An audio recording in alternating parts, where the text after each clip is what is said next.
तो जी हाँ, नमस्कार दोस्तों, आप लोग देख रहे हैं भोजपुरी धमाल। और आप सभी को बता देती थे साई लाल यादव जी था जो गाना आने वाला है जोड़ी गाँव थे। और इस गाने को अखिलेश कश्यप जी ने लिखा है। जाने थे वीडियो में थे साई लाल यादव जी, साथ में आस्था सिंह नज़र आने वाली हैं।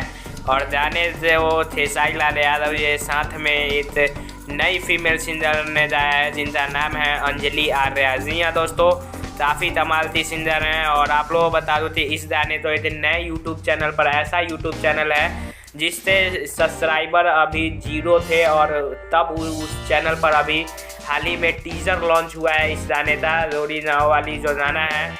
इसका teaser Shyama films YouTube channel पर रिलीज़ हो चुका है। तो जाइए टीज़र देखिए। और जिन्होंने टीज़र देख लिया है तो चैनल तो सब्सक्राइब करते ज़रूर रखिए, क्योंकि इस पर आप लोग देखना होगा कि नया चैनल पर थे साई लाल यादव जी फैंस ऐसा सपोर्ट देते हैं थे साई लाल यादव जी। तो आप लोग ज़्यादा से ज़्यादा सुनिए, शेयर कीजिए, लाइक कीजिए, सब्सक्राइब कीजिए। तब तक के लिए जय हिंद।